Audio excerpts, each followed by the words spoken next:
শুভেচ্ছা। শুরু হলো সব খবর, কম সময় সব খবর একসাথে।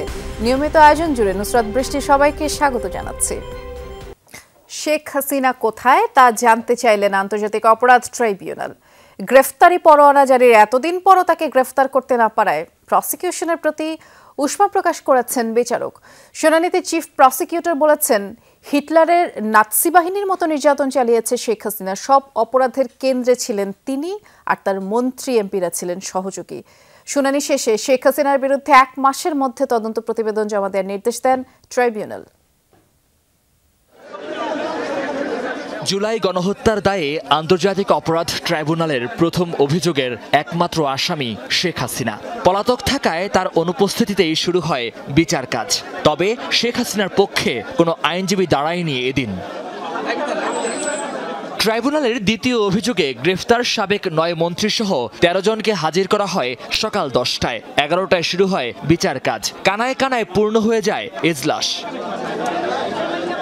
শুনানির শুরুতেই ফ্যাসিস্ট রূপ ধারণ ও গণহত্যার প্রেক্ষাপট উপস্থাপন করেন চিফ প্রসিকিউটর। বলেন, ক্ষমতায় এসে পিলখানা হত্যাকাণ্ড দিয়ে শুরু হয় শেখ হাসিনার মানবতা বিরোধী অপরাধ।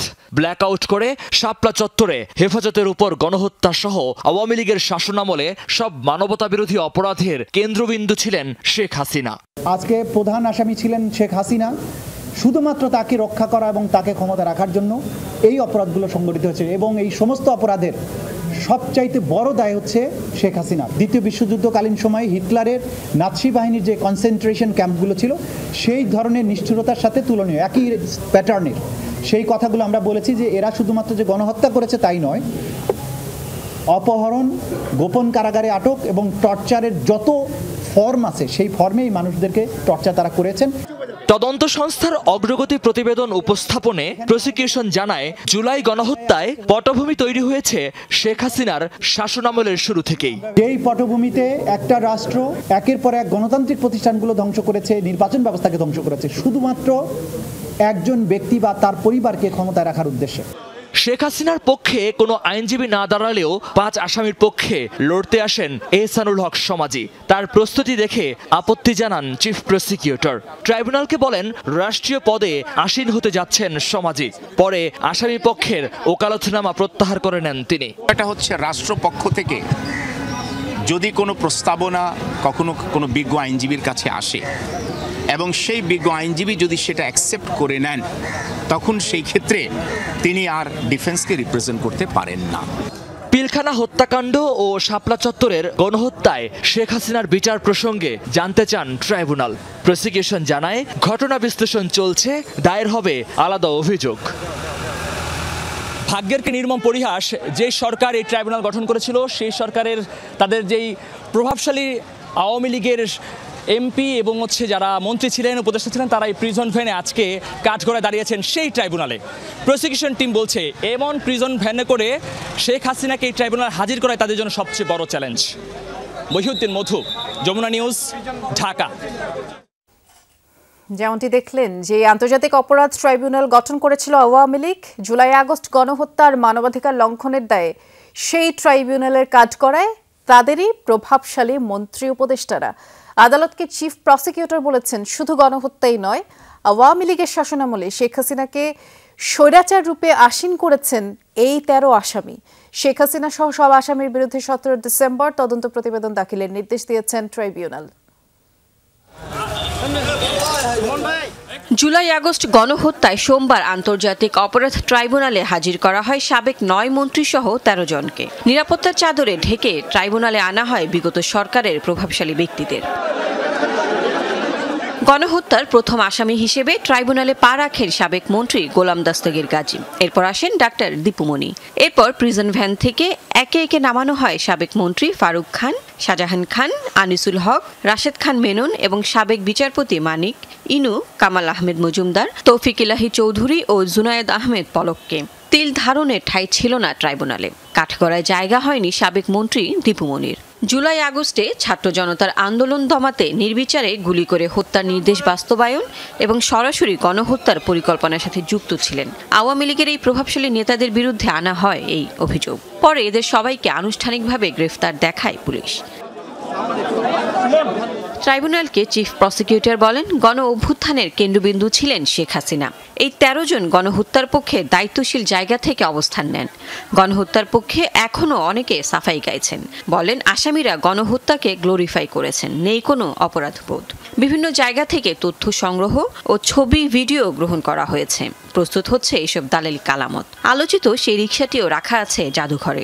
নিপীড়নের মাধ্যমে একটা জাতির আকাঙ্ক্ষাকে দমন করে, গণহত্যা চালিয়ে, মানবতা বিরোধী অপরাধ করে ক্ষমতায় যে চিরদিন থাকা যায় না এবং বিচারের মুখোমুখি হতে হয়, আজকের দিনে এই আদালতের দৃশ্য দেখে ভবিষ্যতে বাংলাদেশের যারা স্বৈরাচারী হওয়ার স্বপ্ন দেখেন তারা যদি শিক্ষা গ্রহণ করেন, সেটা আজকের দিনের জন্য একটা বড় লেসন হবে বলে আমরা মনে করি। তবে এদিন আসামি পক্ষের সবাই আইনজীবী নিয়োগ করেননি। আদালতের কাছে অভিযোগপত্র চেয়েছেন 7 আসামির আইনজীবীরা। নির্দোষিতা প্রমাণের জন্য বিধি 9(3) অনুসারে এলিগেশনের যে কপি প্রদানের ব্যবস্থা ট্রাইব্যুনাল আইনে করা হয়েছে, সেই আইনের অধীনে আমরা সেই আবেদনটা করেছিলাম এবং সেই আবেদনটি মঞ্জুর করেছেন মাননীয় ট্রাইব্যুনাল। শুনানির এক পর্যায়ে কথা বলতে কাঠগড়ায় দাঁড়িয়ে যান সাবেক মন্ত্রী কামাল মজুমদার। কিছু না বলে নিজেই আবার বসে যান। পরে ট্রাইব্যুনাল তাদের গ্রেফতার দেখিয়ে কারাগারে পাঠানোর নির্দেশ দেন। প্রাণঘাতী অস্ত্র, এপিসি হেলিকপ্টার ব্যবহার করে নির্বিচারে নিরস্ত্র ছাত্র জনতাকে হত্যা করা, শুধু হত্যা করাই নয়, লাশ গুম ও বিকৃত করে ফেলা, জানাজা পড়তে না দেয়া, ডেথ সার্টিফিকেট ইস্যু করতে না দেয়া সহ মানবতা বিরোধী যত অপরাধ আছে সবগুলোই করেছেন আওয়ামী লীগের এই প্রভাবশালী নেতারা। তদন্ত সংস্থার প্রতিবেদন অনুযায়ী তাদের বিরুদ্ধে জুলাই আগস্ট গণহত্যা ও নিপীড়নের পটভূমি পাওয়া গেছে। গণহত্যার সাথে জড়িত কাউকে এক চুল ছাড় দেওয়া হবে না বলে জানিয়েছেন বিচার সংশ্লিষ্টরা। লাভলি বিথি, যমুনা নিউজ, ঢাকা। রাজধানীর সরকারি তিতুমির কলেজকে বিশ্ববিদ্যালয় করার দাবিতে দীর্ঘ 5 ঘণ্টা মহাখালীতে সড়ক ও রেলপথ অবরোধ করে রাখে শিক্ষার্থীরা। আজ বেলা 11টার দিকে হাজার খানেক শিক্ষার্থী তিতুমির কলেজ ক্যাম্পাস থেকে মিছিল বের করেন, যা আমতলী মোড় হয়ে বেলা 11:30টার দিকে মহাখালী রেল ক্রসিং এলাকায় অবস্থান নেয়। এরপরে তারা বলেন, শিক্ষা মন্ত্রণালয় থেকে কোনো প্রতিনিধি না আসা পর্যন্ত শিক্ষার্থীরা এই অবরোধ তুলবে না। তবে বিকেল 4টার দিকে তারা অবরোধ তুলে নেয়। অবরোধের সময় ট্রেন চলাচল বন্ধ থাকায় ঢাকার সাথে সারা দেশেরই রেল যোগাযোগ বিচ্ছিন্ন হয়ে যায়। কমলাপুর স্টেশনে প্রায় 10টির উপরে ট্রেনের শিডিউল বিপর্যয় হয়। অবশ্যই আমাদের দাবি মানা যোগ্য। এটা আমাদের 27 বছরের আন্দোলন এবং তিতুমির ভার্সিটি সব দিক থেকে স্বতন্ত্র হওয়ার মতো যোগ্য দাবি রাখে। আমরা তিতুমিরকে 7 কলেজের সাথে দেখতে চাই না, সেন্ট্রালে দেখতে চাই না, কোনো অধিভুক্তিতে দেখতে চাই না। আমরা এটাকে একটা স্বতন্ত্র বিশ্ববিদ্যালয় হিসেবে দেখতে চাই। আমি মহাকদম থেকে এখানে 2 ঘন্টা লাগে, 5 মিনিটের রাস্তা 2 ঘন্টা বসে থেকে আসছি আমি। কিভাবে? এভাবে তো দেশ চলতে পারে না। এই যে অনেক মানুষ অসুস্থ আছে, রুগী আছে, অনেক লোক এয়ারপোর্টে যাইব, অথচ এরা 2 ঘন্টা বয়ে থেকে পরে আইটা গেল গা। অনেক রুগী আটতেও পারে না, তারা কি করবো? খাড়া রয়েছে, বয়ে রয়েছে। কমলাপুর রেল স্টেশনে আমাদের সহকর্মী নুনবী সরকার আছেন, দেখে আসতে চাই কি অবস্থা সেখানে। নুনবী, আজ তো যাত্রীদের যে পরিমাণের ভোগান্তি পোহাতে হলো, ট্রেনের শিডিউল বিপর্যয় তো লেগেই আছে, কি অবস্থা দেখছেন কমলাপুরের চিত্র জানাবেন।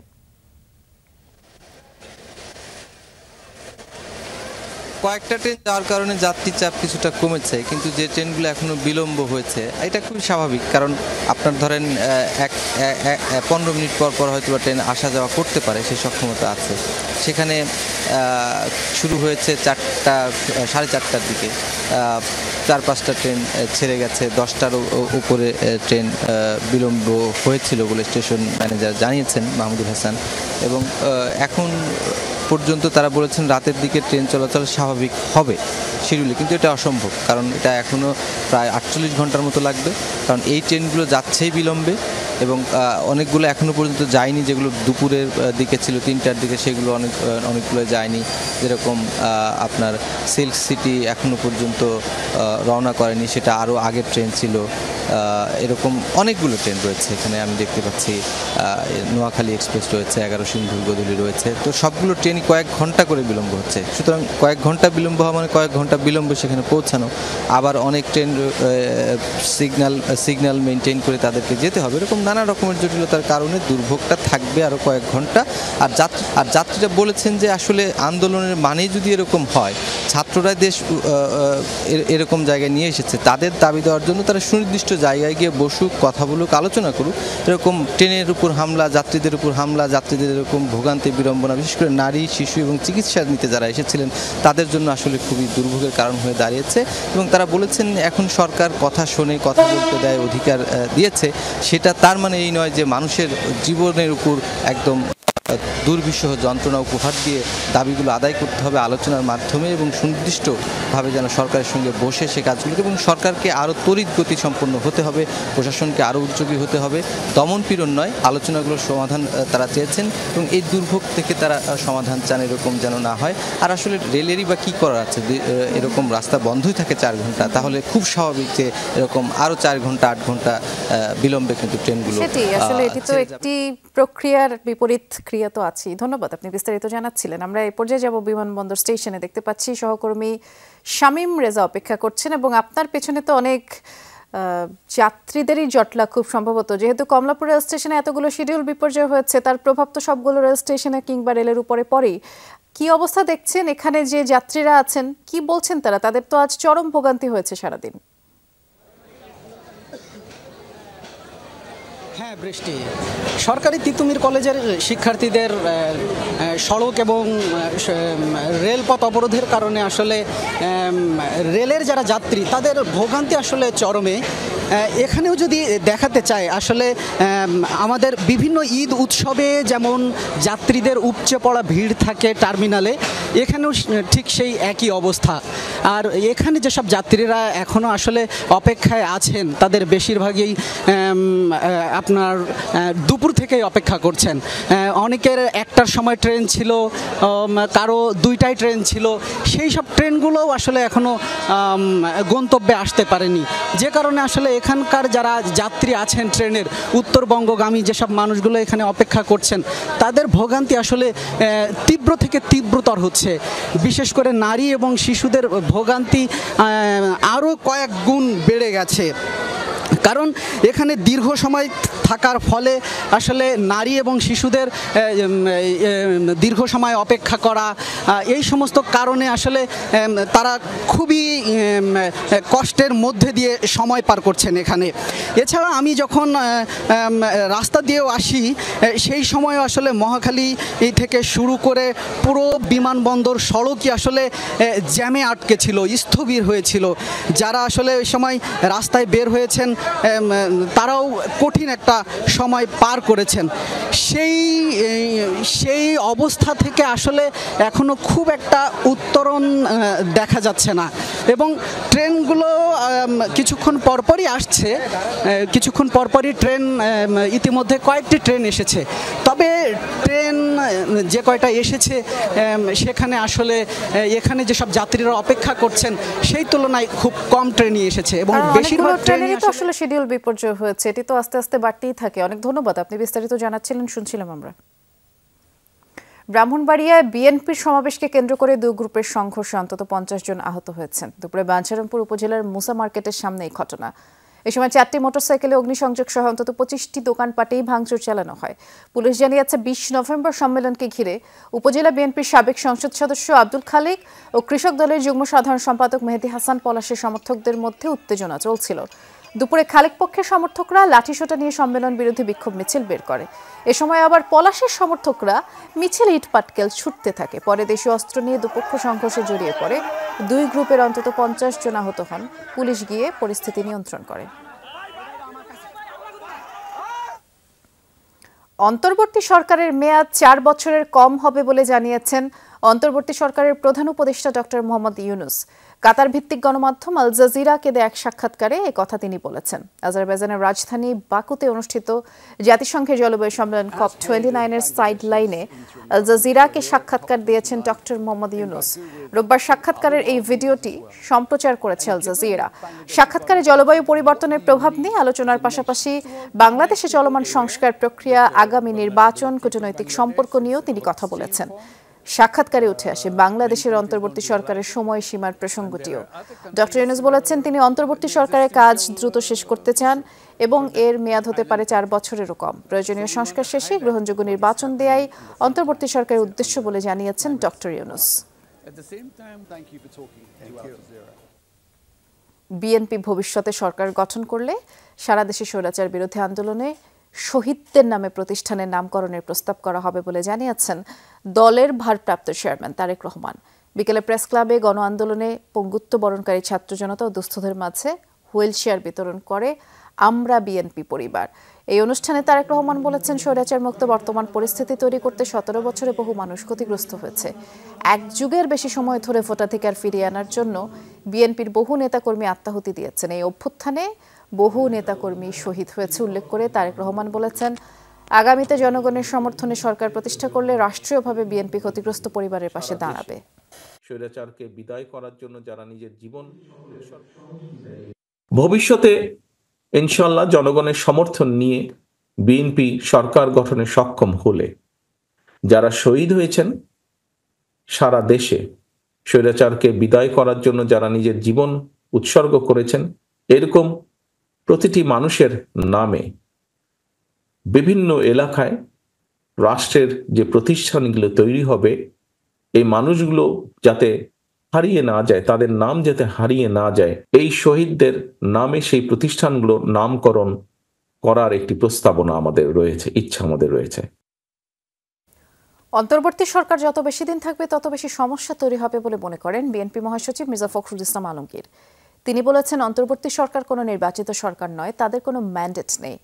প্রেস ক্লাবে মৌলানা ভাসানীর 48তম মৃত্যুবার্ষিকী উপলক্ষে আয়োজিত এক আলোচনা সভায় তিনি বলেছেন, বিএনপি অবশ্যই সংস্কার চায়, তবে সেটা যৌক্তিক সময় হতে হবে। দীর্ঘ সময় নিলে জনগণের মধ্যে ভ্রান্ত ধারণা তৈরি হবে বলেও মন্তব্য তার। মির্জা ফখরুল বলেছেন, বিএনপি 15 বছর আন্দোলন করলেও শেষ গোলটা করেছে শিক্ষার্থীরা, তারাই স্ট্রাইকার। বুক পেতে গুলি নিয়েছে তরুণ ভ্যানগার্ডরা। তাই ছাত্রদের সঙ্গে কখনোই দূরত্ব সৃষ্টি করা যাবে না, এমন কাজ করা যাবে না যে কারণে দেশ অস্থিরতার দিকে যাবে। দ্রুত নির্বাচন হওয়াটাই এই দেশের জন্য, জাতির জন্য মঙ্গল। কেন বলছি? আমাদের অভিজ্ঞতা থেকে এই ধরনের সরকার যতদিন বেশি থাকে তত সমস্যা তৈরি হবে। কেন? এর তো ম্যান্ডেট নাই, এ তো নির্বাচিত সরকার নয়, এর পেছনে শক্তিটা কোথায়? অতি দ্রুত অন্তর্বর্তী সরকারের একটি রোড ম্যাপ প্রকাশ করা উচিত। সুনির্দিষ্ট কর্মপরিকল্পনা প্রকাশ করা হলে চলমান নানা প্রশ্ন ও বিতর্ক থাকবে না বলে মন্তব্য করেছেন টিআইবির নির্বাহী পরিচালক ডক্টর ইফতেখারুজ্জামান। কর্তৃত্ববাদী সরকার পতন পরবর্তী 100 দিনের উপর একটি গবেষণাপত্রের পর্যবেক্ষণে ডক্টর ইফতেখারুজ্জামান বলেছেন, আকাশচুম্বী চ্যালেঞ্জ থাকা সত্ত্বেও অন্তর্বর্তী সরকারের কাজ প্রশংসার দাবিদার, তবে কিছু ক্ষেত্রে ধীরগতি আর দক্ষতার অভাব রয়েছে। ফ্যাসিবাদ পতনের 100 দিন পেরিয়েছে। বহু চ্যালেঞ্জ এবং সম্ভাবনাকে সামনে রেখে পথ চলছে অন্তর্বর্তীকালীন সরকার। এই 100 দিনে ডক্টর ইউনূস সরকারের বিভিন্ন পদক্ষেপ এবং কার্যক্রমের পর্যালোচনা করে একটি গবেষণাপত্র প্রকাশ করেছে ট্রান্সপারেন্সি ইন্টারন্যাশনাল টিআইবি। সেখানে একই সঙ্গে যেমন কিছু প্রশংসনীয় উদ্যোগ উঠে এসেছে, তেমনই ধরা পড়েছে কিছু দুর্বলতাও। গবেষণাপত্রে বলা হয়েছে, গগনচুম্বী চ্যালেঞ্জের মুখে রয়েছে অন্তর্বর্তীকালীন সরকার।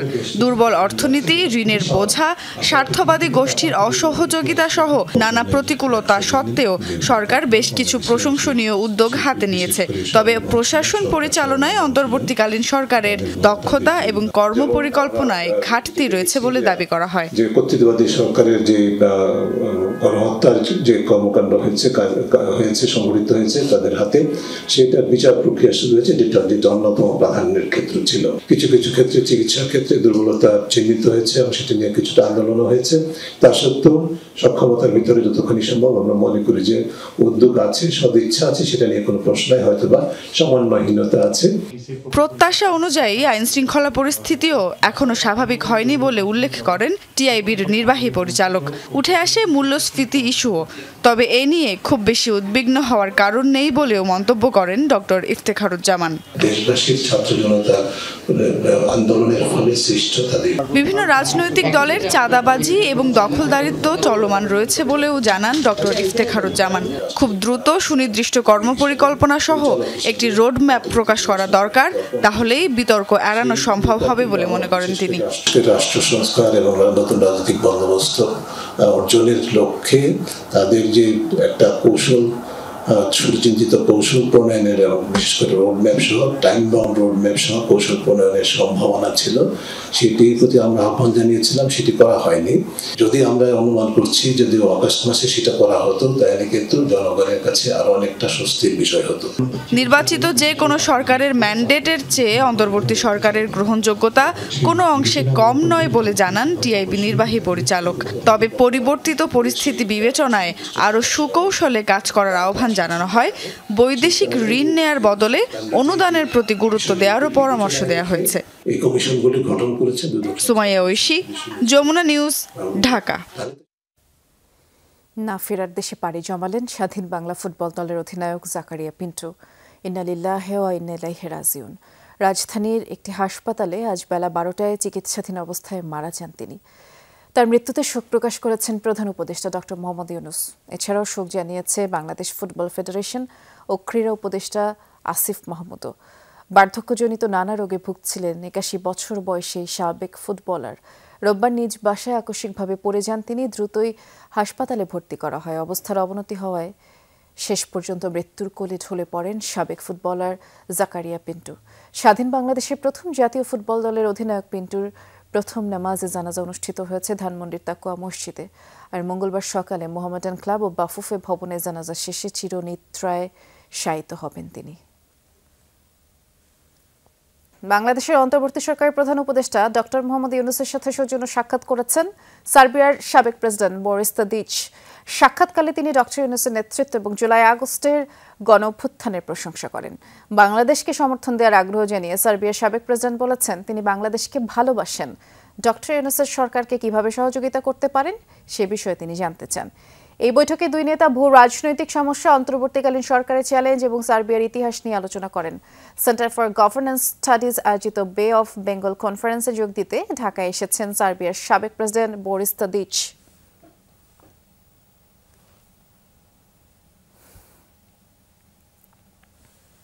জানুয়ারিতেই বিক্রি হবে ইসলামী ব্যাংকের এসালমের জব্দ করা শেয়ার। এজন্য আইনি প্রক্রিয়া শেষ করতে আগামী সপ্তাহে মামলা করা হবে আদালতে। সকালে বাংলাদেশ ব্যাংকে আয়োজিত সংবাদ সম্মেলনে এই তথ্য জানিয়েছেন চেয়ারম্যান ওবায়দুল্লাহ আল মাসুদ। বলেছেন বিনিয়োগের জন্য আগের উদ্যোক্তাদের ফিরিয়ে আনার চেষ্টা করা হচ্ছে। যদিও গভর্নর জানিয়েছেন ইসলামী ব্যাংকে বিনিয়োগ সবার জন্যই উন্মুক্ত। গত 3 মাসে ইসলামী ব্যাংকের অগ্রগতিও তুলে ধরা হয় এই সংবাদ সম্মেলনে। ব্যাংকিং খাতের মধ্যে সবচেয়ে বেশি লুটপাটের শিকার হয়েছে ইসলামী ব্যাংক। এসালম নামে বেনামে হাজার হাজার কোটি টাকা বের করে নিয়েছে ব্যাংকটি থেকে। সংবাদ সম্মেলনে বাংলাদেশ ব্যাংকের গভর্নর বলেন 2017 সালে দখলের পর ঋণের 80% নিয়েছে এসালম। ব্যাংকটির চেয়ারম্যান জানান 17টি শাখার 45টি অ্যাকাউন্টের মাধ্যমে এসব অর্থ তুলে নেওয়া হয়। চলমান অডিটের পর প্রকৃত চিত্র পাওয়া যাবে। এবং ইসলামী ব্যাংকে বড় রকমের ফান্ড ডাইভার্সন হয়েছে, বড় রকমের আত্মসাৎ হয়েছে অর্থ, ডিপোজিটারদের অর্থ, পেনশনারদের অর্থ। ওই 17 সালের টেক ওভারের পর থেকে প্রায় 80% লেন্ডিং তারাই নিয়েছে, বিভিন্ন নামে বেনামে, ডাইরেক্টলি ইনডাইরেক্টলি। আমরা হিসাবগুলি করে দেখেছি, আমাদের 17টা ব্রাঞ্চে প্রায় 45টা অ্যাকাউন্ট, এই অ্যাকাউন্টে এই টাকাগুলি এসেছে। এটা ওই অ্যারাউন্ড 80,000-ই আসছে। ইসলামী ব্যাংকের ঘুরে দাঁড়ানোর চিত্রও তুলে ধরা হয় সংবাদ সম্মেলনে। 3 মাসে আমানত বেড়েছে প্রায় 5,000 কোটি টাকা, রেমিটেন্স এসেছে 10,000 কোটি টাকা, কমেছে চলতি হিসাবে থাকা ঘাটতির পরিমাণও। তবে নতুন কোনো ঋণ দেওয়া হচ্ছে না। আমানত এবং ঋণের মধ্যে 20,000 কোটি টাকা ঘাটতি। এসালমের শেয়ার বিক্রি করে 10,000 কোটি টাকা পাওয়া যাবে বলেও জানান চেয়ারম্যান। অডিট রিপোর্টটা আমরা ডিসেম্বরের মধ্যে পেয়ে যাব, আর এর মধ্যেই আমরা আগামী সপ্তাহের মধ্যে 2-1টা কেস আমরা করে ফেলবো, বিশেষ করে শেয়ারের কেসটা, কারণ এটা সময় সাপেক্ষ। ডিসেম্বরের মধ্যে যাতে রেডি থাকে, আমরা জানুয়ারির মধ্যে যাতে ওই শেয়ারগুলি বিক্রি করে দিতে পারি। সামনের মাসের শুরুতেই আমরা সৌদি আরব যাওয়ার প্ল্যান করেছি, ইনশাল্লাহ ভিসা হলে আমরা যাব। সেখানে আল রাজি, আগে যারা মালিক ছিল এটার, ওনাদের শেয়ার ছিল 29%, তার এক কাজিনের নামে ছিল 3%, ইসলামিক ডেভেলপমেন্ট ছিল 7.5%, এবং আমরা স্যার রিকোয়েস্ট করছি আইএফসির সাথে আমরা কথা বলবো। সবাইকেই আমরা দাওয়াতপত্র পাঠাবো। এখন যারা দাওয়াতপত্র গ্রহণ করবে তাদের মধ্যে আবার যাচাই বাছাই করেই আমরা বিনিয়োগ করব। আমরা এমন কোনো বিনিয়োগকারীকে নিতে চাইবো না যাদের সোর্স অফ মানি নিয়ে প্রশ্ন উঠতে পারে, যাদের পূর্বের কার্যকলাপ নিয়ে প্রশ্ন উঠতে পারে, সেই ধরনের মালিকানা আমরা চাই না। অডিট রিপোর্ট পাওয়ার পর অর্থ আদায়ের উদ্যোগ নেবে ইসলামী ব্যাংক। যদিও পুরো অর্থ ফেরত পাওয়া যাবে না বলে মনে করেন গভর্নর। এস আলম কিংবা বেক্সিমকো গ্রুপের কোনো প্রতিষ্ঠানই বন্ধ হবে না বলে আবারও নিশ্চিত করেছেন ডক্টর আহসান এস মনসুর। আমাকে ডিপোজিট গ্রোথ বাড়াতে হবে। আলমগীর হোসেন, যমুনা নিউজ, ঢাকা। এই মুহূর্তে আমরা ফরেন সার্ভিস একাডেমিতে যাচ্ছি। সমসাময়িক ইস্যু নিয়ে প্রধান উপদেষ্টার প্রেস উইং এর পক্ষ থেকে কথা বলা হচ্ছে। খুব সম্ভবত এখন কথা বলছেন উপপ্রেস সচিব অপূর্ব জাহাঙ্গীর।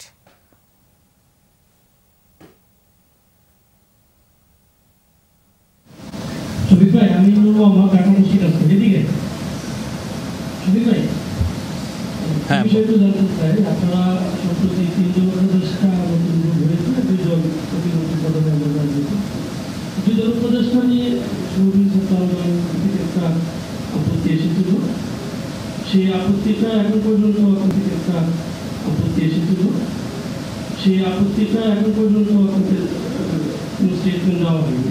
গভর্নমেন্টের অপিনিয়ন জানতে চাচ্ছি। আরেকটা বিষয় হচ্ছে যে আসিফ নজরুল স্যার জেনাভায় একটা ঘটনা ঘটেছিল, এখানে একজন তো ক্লোজ করা হয়েছে, একজন সাসপেন্ড করা হয়েছে। ওই ঘটনার সাথে যারা ঘটনা ঘটিয়েছিল তারা সবাই চিহ্নিত, তারা তাদের ব্যাপারে কোনো খোঁজখবর দেওয়া হয়েছে কিনা আইনের ব্যবস্থা আপনারা নিতে। নাম্বার 2 হচ্ছে গতকালকে জাতীয় উদ্দেশ্যে ভাষণ দিয়েছে, সেখানে নির্বাচনী রুটম্যাপের ব্যাপারে স্পেসিফিক কিছু বলা নেই, তারা ট্রেনের কথা বলে স্পেসিফিক কোনো ডিউরেশন কি আপনাদের বলবেন? 2 নাম্বারটা বলি যে জেনেভায় যেটা হয়েছে সেটা তো অতি দুঃখজনক একটা ব্যাপার। এই বিষয়ে তদন্ত হচ্ছে এবং ঠিক টাইমে যারা যারা এটার সাথে জড়িত ছিল তারা অবশ্যই তাদের কনসিকুয়েন্স করা হবে। সেকেন্ডটা হচ্ছে কালকে ভাষণে যা বলেছে ওইটাই বক্তব্য, ওইটা ছাড়া স্পেসিফিক এখন পর্যন্ত কোনো বক্তব্য নেই। নেক্সট, মানুষ ওপিনিয়ন দেখছে, আমরা দেখছি, দিচ্ছে এখনো আমরা দেখছি।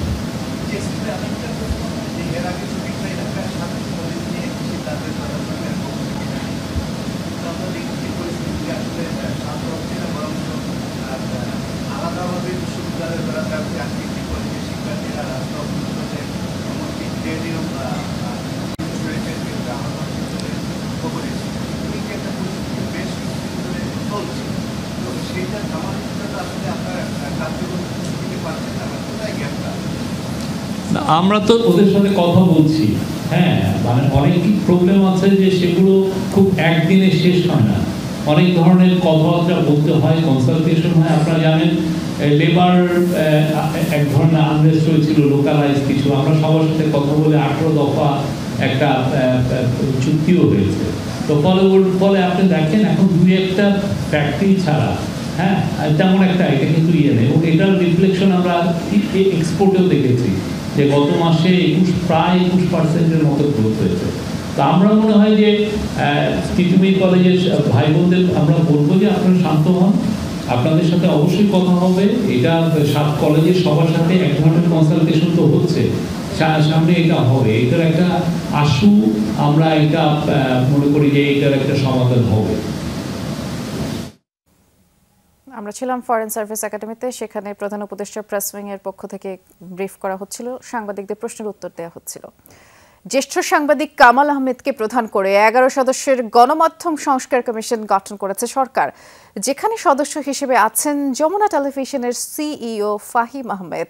এছাড়া এই কমিশনে আছেন ঢাকা বিশ্ববিদ্যালয়ের গণযোগাযোগ সাংবাদিকতা বিভাগের অধ্যাপক doctor Gitiara Nasrin, the financial এক্সপ্রেসের সম্পাদক শামসুল হক জাহিদ, নোয়াবের সচিব আক্তার হোসেন খান, আটকোর প্রতিনিধি জাতীয় প্রেস ক্লাবের সাবেক সাধারণ সম্পাদক সৈয়দ আব্দুল আহমেদ, সাংবাদিক জিমি আমির, মোস্তফা সবুজ, টিটু দত্তগুপ্ত, শিক্ষার্থী প্রতিনিধি আব্দুল্লাল মামুন। গণমাধ্যমকে স্বাধীন, শক্তিশালী, বস্তুনিষ্ঠ করতে প্রয়োজনীয় সংস্কার প্রস্তাব করার লক্ষ্যে এই কমিশন গঠন করা হয়েছে বলে এক বিবৃতিতে জানিয়েছেন উপদেষ্টা সৈয়দ রিজওয়ানা হাসান।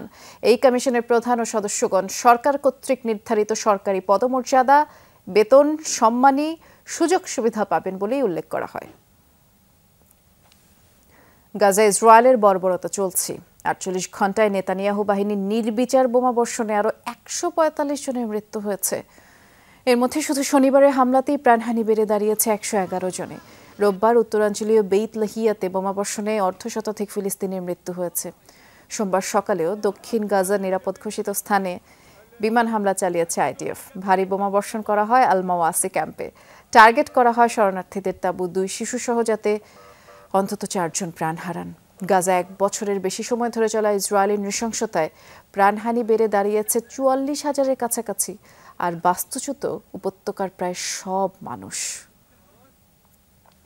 ইসরায়েলি আগ্রাসনে গাজায় গণহত্যা হচ্ছে কিনা তার তদন্ত করতে আন্তর্জাতিক সম্প্রদায়ের কাছে আহ্বান জানিয়েছেন ক্যাথলিক ধর্মগুরু পোপ ফ্রান্সিস। ইতালিয়ান সংবাদ মাধ্যম লা স্ট্যাম্পায় এক সাক্ষাৎকারে এই দাবি জানিয়েছেন পোপ ফ্রান্সিস। বলেছেন, আন্তর্জাতিক অনেক বিশেষজ্ঞই গাজা ইসরায়েলি আগ্রাসনকে গণহত্যার সাথে তুলনা করেছেন, যা সতর্কতার সাথে তদন্ত করে দেখা উচিত। তবে খ্রিস্টান এই ধর্মগুরুর এমন মন্তব্যে এখনও কোনো ধরনের প্রতিক্রিয়া ব্যক্ত করেনি তেল আবিব। এর আগেও গাজায় চলমান ইসরায়েলি বর্বরতার সমালোচনা করেছেন পোপ ফ্রান্সিস। আবারও ইসরায়েলি হামলা টার্গেট লেবাননের স্বাস্থ্য অবকাঠামো। দেশটির দক্ষিণাঞ্চলে এক ইমার্জেন্সি সেন্টারে বিমান হামলায় 2 স্বাস্থ্যকর্মীর প্রাণ গেছে। এ নিয়ে লেবাননে ইসরায়েলি হামলায় নিহত স্বাস্থ্যকর্মীর সংখ্যা দাঁড়ালো 208 জনে।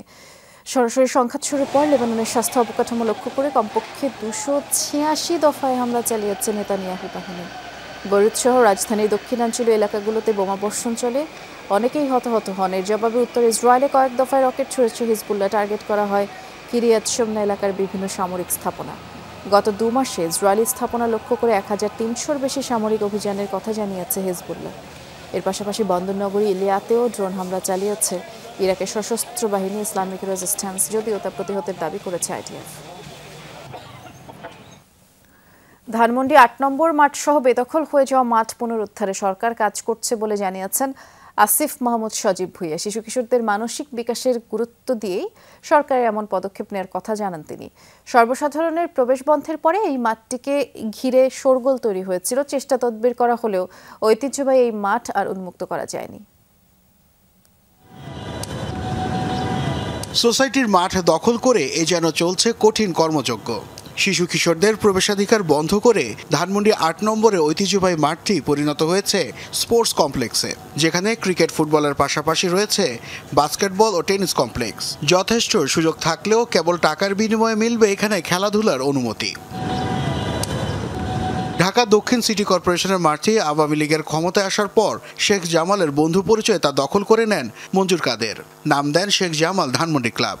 জুলাই বিপ্লবে ছাত্র জনতার প্রতিরোধে নাম পাল্টালেও বদলায়নি মাঠের দৃশ্যপট। পুরনোদের তত্ত্বাবধানে এই মাঠেই চলছে একাডেমিক কার্যক্রম। এই নিয়ে অন্তর্বর্তী সরকারের যুব ও ক্রীড়া উপদেষ্টা আসিফ মাহমুদ সজীব ভুঁইয়াকে করা হয় প্রশ্ন। কমপ্লেক্স নির্মাণের যে বিষয়গুলো আছে এগুলো বন্ধ করার পরিকল্পনা থাকবে কিনা? এটা আমি অবশ্যই দেখব যে ধানমন্ডি ক্লাবের বিষয়টা কি, বা অন্যান্য ক্ষেত্রেও সিটি কর্পোরেশনের মাধ্যমে এই মাঠগুলো আমরা পুনরুদ্ধার করব যেগুলো দখল হয়ে গেছে, এবং বাকি মাঠগুলোকেও যথাযথ সংস্কারের মাধ্যমে খেলাধুলার উপযোগী করে গড়ে তুলব। 2014 সালে এই মাঠ উন্মুক্ত করতে সামনে থেকে নেতৃত্ব দিয়েছিলেন স্থপতি মোবাশ্বের হোসেন। পাশাপাশি আন্দোলনে নেমেছিল পরিবেশবাদী 15টি সংগঠন। 5 আগস্টের পর মাঠটি নিয়ে একাধিক বৈঠক ডাকা হয়। মঞ্জুর কাদের সেই সময় বলেছিলেন যে মাঠটা যদি উন্মুক্ত করে দেয় তাহলে টোকায় আসবে। ঠিক একই ভাষায় আমাদের ধানমন্ডিবাসী আবার তারা বললেন যে তারা এই টোকায়ের খেলার জন্য এই মাঠটা তারা উন্মুক্ত করে দিতে পারে। সোসাইটির ইন্টারেস্টও সেটা, যে এটাকে যদি আমরা দখলে আনতে পারি, এটাকে আমাদের ম্যানেজমেন্ট রাখতে পারি, তাহলে আমাদের একটা another feather in the crown, হ্যাঁ, যে অ্যাড হবে যে আমাদের কন্ট্রোলে এটাও আছে। ধানমন্ডির এই মাঠ উদ্ধারে সক্রিয় ছিলেন অন্তর্বর্তীকালীন সরকারের উপদেষ্টা সৈয়দা রিজওয়ানা হাসান। শিশু কিশোরদের জন্য মাঠ উন্মুক্তের পাশাপাশি নতুন করে দখলের কোনো সুযোগ না দেখার কথাই বলেছিলেন তিনি। এইখানে প্রবেশাধিকার সীমিত হবে বা টাকা দিয়ে প্রবেশ করতে হবে, বা এইখানে এলাকাবাসীর খেলাধুলার বাইরে অন্য কোনো টুর্নামেন্ট কেন্দ্রিক কাজকর্ম হবে, এটার কোনো সুযোগই নেই। প্রশ্ন হচ্ছে, প্রভাবশালীদের বলয় থেকে শেষ পর্যন্ত কি সাধারণের জন্য উন্মুক্ত করা সম্ভব হবে এই ধানমন্ডি 8 নম্বর মাঠ? এটা আমি অবশ্যই দেখব যে ধানমন্ডি ক্লাবের বিষয়টা কি। নাসিফ শুভ, যমুনা স্পোর্টস, ঢাকা। বিজয় দিবসে কোনো নিরাপত্তা ঝুঁকি নেই। 16 ডিসেম্বরে আওয়ামী লীগ বিশৃঙ্খলা করতে পারে এমন কোনো তথ্য নেই বলে জানিয়েছেন স্বরাষ্ট্র উপদেষ্টা জাহাঙ্গীর আলম চৌধুরী। সচিবালয়ে বিজয় দিবস উদযাপন নিয়ে স্বরাষ্ট্র মন্ত্রণালয়ের বৈঠক শেষে তিনি বলেছেন, বিজয় দিবস কোনো দলের না, তাই সরকার ভালোভাবে বিজয়ের দিনটি উদযাপন করতে চায়। স্বরাষ্ট্র উপদেষ্টা আরও জানিয়েছেন, সার্বিক নিরাপত্তা ও চলাচল নির্বিঘ্ন করতে বৈঠকে আলোচনা হয়েছে। চট্টগ্রাম বন্দরে পাকিস্তানের জাহাজে সরাসরি পণ্য পরিবহন প্রশ্নে স্বরাষ্ট্র উপদেষ্টা বলেছেন, ভারতীয় মিডিয়া এ নিয়ে অনেক কথা বলছে, এই বিষয়টি নিয়ে বাংলাদেশি মিডিয়ার ভূমিকা রাখা উচিত বলেই তিনি মনে করেন। আমাদের মহান বিজয় দিবস, এই বিজয় দিবস যেন ভালোভাবে করা যায়, এখানে যেন কোনো ধরনের কোনো দুর্ঘটনা না ঘটে, এই জন্য আজকে আলোচনা হয়েছে এবং বিভিন্ন মন্ত্রণালয়ের ভিতরে একটা কোঅর্ডিনেশন, এটার ব্যাপারেও আলোচনা হয়েছে। সরকারি চাকরির পুলিশ ভেরিফিকেশন রাজনৈতিক পরিচয় না দেখার সুপারিশ করবে পুলিশ সংস্কার কমিশন। এক্ষেত্রে এনআইডি কার্ড হতে পারে ভেরিফিকেশনের মানদণ্ড। সচিবালয়ে পুলিশ সংস্কার কমিশনের বৈঠক শেষে সব কথা বলেছেন কমিশন প্রধান সরফরাজ হোসেন। তিনি জানিয়েছেন, হাইকোর্টের নির্দেশনা মেনে আসামিকে গ্রেফতার ও রিমান্ডে নিতে পারবে পুলিশ, কিন্তু 54 ধারায় ইচ্ছে মতো গ্রেফতার ও রিমান্ডে নিতে পারবে না এমন সুপারিশ করা হবে। তবে সুপারিশ এখনো চূড়ান্ত হয়নি বলে জানিয়ে তিনি বললেন, সরকার সুপারিশ বাস্তবায়নে উদ্যোগ নেবে। বাংলাদেশে আপনারা জানেন যে সরকারি, আধা সরকারি বা ব্যাংকের চাকরির জন্য প্রত্যেককে পুলিশ ভেরিফিকেশন করতে হয়। প্রত্যেকটা ক্যান্ডিডেটকে, বেশিরভাগই তারা ছাত্র, শুধুমাত্র রাজনৈতিক কারণে কারো আত্মীয় স্বজন রাজনীতি করে, সরকারি দল করে না, এমনকি বেবি, খালা, খালু, কুপা, এরকম যাদেরকে কোনোভাবেই বলা যায় না সম্পত্তি নিজের পরিবারের সঙ্গে সম্পৃক্ত, তাদের ক্ষেত্রে এইসব যুক্তি দেখে আমাকে ক্ষেত্রে চাকরি হয়নি। তা আমরা এই জিনিসগুলোকে বাদ দিতে সুপারিশ করছি। অক্টোবর মাসের বকেয়া বেতন পাওয়ার দাবিতে বেক্সিমকোর যে শ্রমিক আছেন তারা 3 দিনের মতো আজ চক্রবর্তী রোডে সমাবেশ করছেন, বিক্ষোভ করছেন। সেখানে আমাদের সহকর্মী হোসেন আলী বাবু আছেন, দেখে আসতে চাই কি অবস্থা এখনকার শ্রমিকদের যে দাবি দেওয়া, সেটি তো দর্শকদের জানাচ্ছিলামই। আসলে এই সমস্যার যেই সুরাহা, সেটি কোনো ধরনের পদক্ষেপ দেখলেন কিনা?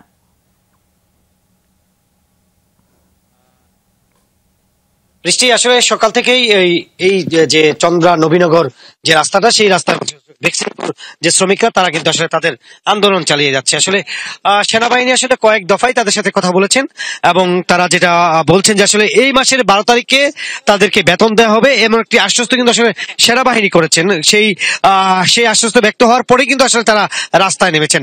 এখনো পর্যন্ত আসলে তারা কোনো ধরনের সুরাহা এখনো পায়নি। সেনাবাহিনী নানাভাবে এই গার্মেন্টস যারা মালিক পক্ষ রয়েছে তাদের সাথে যোগাযোগ করছে এবং বিভিন্ন বাহিনী আসলে তাদের এই কারখানার যে মালিক পক্ষ রয়েছে তাদের সাথে যোগাযোগ করছে। তারা কিন্তু আসলে কোনোভাবে কোনো ধরনের সাড়া পাচ্ছে না, যার ফলে তারা শ্রমিকরা বলছে যে যতক্ষণ পর্যন্ত তাদের এই বেতন দেওয়া না হবে এবং বাৎসরিক যে তাদের ভাতা রয়েছে, প্রায় 4 বছরের বাৎসরিক ভাতা এবং ছুটির টাকা, 15 বছরের ছুটির টাকা, সব মিলিয়ে আসলে তাদের বড় অঙ্কের টাকা। এবং তারা যেটা বলছে যে আসলে এখন ভাড়া না দেওয়ার, বেতন না দেওয়ার কারণে তাদের যে বাড়ির মালিক তারা তাদেরকে নানাভাবে কিন্তু আসলে টর্চার করছে, মানে বিভিন্নভাবে তাদেরকে নোটিশ দেওয়া হচ্ছে যে এই মাসের ভিতরেই বাসা ছেড়ে দিতে হবে, না হলে বাসায় তালা ঝুলিয়ে দিবে।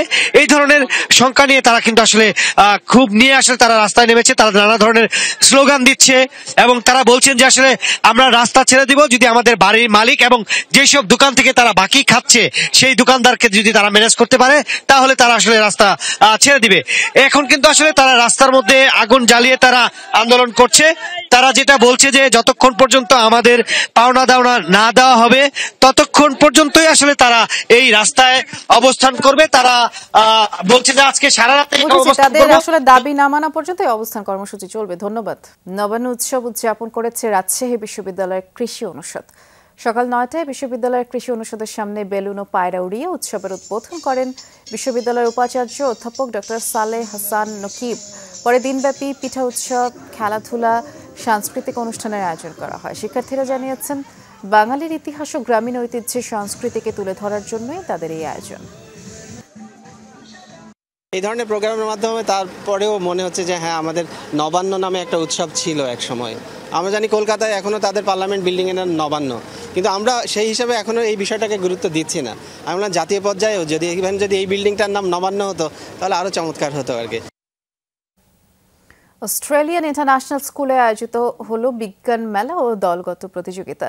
স্কুলের নিজস্ব ভবনে ইন্টারন্যাশনাল ব্যাকালরিয়েট প্রোগ্রামের আওতায় এই মেলা অনুষ্ঠিত হয়। মেলায় প্রধান অতিথি হিসেবে উপস্থিত ছিলেন প্রধান বন সংরক্ষক মোহাম্মদ আমির হোসেন চৌধুরী। প্রতিযোগিতায় অংশগ্রহণ করে স্কুলটির আর্লি চাইল্ডহুড থেকেই পঞ্চম শ্রেণীর সকল শিক্ষার্থীরা এতে অংশগ্রহণ করে এবং মেলার মূল বিষয় বিশ্ব ও মহাকাশ, জীববিজ্ঞান, উপাদান ও তথ্যমূলক বিষয়ের মডেল ভিত্তিক উপস্থাপনা। অংশগ্রহণকারী প্রত্যেক শ্রেণী থেকে বিজয়ী দলকে মেডেল ও সার্টিফিকেট দেওয়া হয়।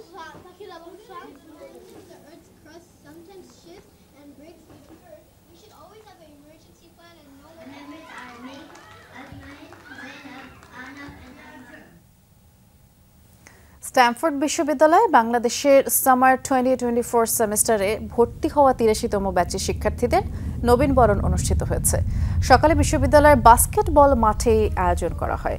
অনুষ্ঠানের প্রধান অতিথি ছিলেন বিশ্ববিদ্যালয়ের বোর্ড অব ট্রাস্টিজের চেয়ারম্যান ফাতিনাস ফিরোজ। এ সময় তিনি বলেছেন, শিক্ষার্থীদের বর্তমান বিশ্বের টেকসই পরিবর্তনের জন্য বিভিন্ন চ্যালেঞ্জ নিতে হবে। সভাপতির বক্তব্যে উপাচার্য অধ্যাপক ডক্টর মনিরুজ্জামান বলেছেন, শিক্ষার্থীদের জ্ঞান, সংস্কৃতি, যোগাযোগ দক্ষতা বাড়াতে কাজ করে বিশ্ববিদ্যালয়। মনোজ্ঞ সাংস্কৃতিক অনুষ্ঠান এবং কনসার্টও হয়, তখন ফুল দিয়ে বরণ করা হয় নবীন শিক্ষার্থীদের। এই ছিল আজকে সব খবরের সব আপডেট। সাথে থাকার জন্য ধন্যবাদ। নিরাপদে থাকবেন।